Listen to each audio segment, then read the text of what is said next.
কয়েক বছর আগে কথায় কথায় মা হঠাৎ ফোনে বলে উঠলো যে শোন, তুই এলে পরে ট্যাংরা মাছের চচ্চড়ি করবো আলু বেগুন কুমড়ো দিয়ে। ব্যাস, সেই মুহূর্তে বিদেশের শহরের কোলাহল ফিকে হয়ে গেল। সিদ্ধান্ত নিলাম আর দেরি নয়, পরের ফ্লাইট চেপে রওনা দিলাম কলকাতার পথে। ফ্লাইটে বসতেই চিন্তা করছি মা সব রান্না উপাদানগুলো নিশ্চয়ই জোগাড় করা হয়ে গেছে, যেমন সাদা কুমড়ো, বেগুন, মিষ্টি কুমড়ো, আলু, নুন, জিরে, ধনে, হলুদ, লাল লঙ্কা গুঁড়ো, আদা, রসুন, পেঁয়াজ। এর মধ্যে ধনে, জিরে, আদা, রসুন আলাদা করে বেটে নেবে। বেশ কয়েক ঘন্টা হংকং ছাড়ার পর যখন প্লেনটা কলকাতার আকাশে এসে পৌঁছলো, মায়ের রন্ধন করার ভাবনাটাকে আরো উজাড় করে বলতে পারি।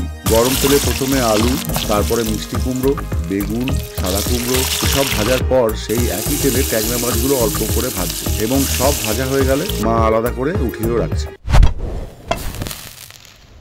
প্লেন শেষমেশে টারমাকে পৌঁছলো, আর চটপট ইমিগ্রেশন ছাড়তে ছাড়তে ভাবছি সেই একই গরম তেলে মা প্রথমে দিল গোটা জিরে, ফুটে উঠতেই পেঁয়াজ। এবারে অপেক্ষা না করেই কিছুটা নাড়াচাড়া করা। ফিরে এলাম নিজের যাত্রাতে, এখনো অল্প কিছুটা বাকি। ট্যাক্সি ধরে তখন আমি রেড রোড দিয়ে ছুটছি, আর ততক্ষণে সেই ভাজা পেঁয়াজের উপর মা দিল বাটা মশলা, হলুদ, লাল লঙ্কা গুঁড়ো, স্বাদ মতন নুন, অল্প জল দিয়ে খানিক মশলা কষিয়ে তারপরে মা আলুটা সেদ্ধ করার জন্য প্রথমে দিল, এবং জল দিয়ে এখন ফোটার অপেক্ষা। ততক্ষণে কলকাতা হাওড়া ব্রিজের কাছ দিয়ে আমার ট্যাক্সি এগোচ্ছে। অন্যদিকে মা সেই ঝোলে সাদা আর লাল কুমড়ো দিয়ে অল্প খুন্তি চালনা করে কড়াইয়ের ঢাকনা দিল।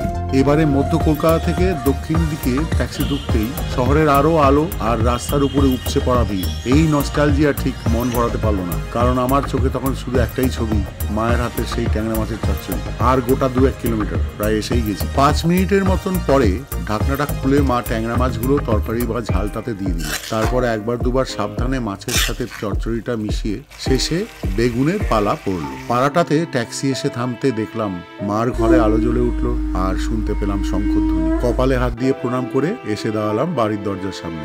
ঘরে ঢুকতেই দেখলাম মার হাতের গরম গরম ট্যাংরা চচ্চড়ি রেডি।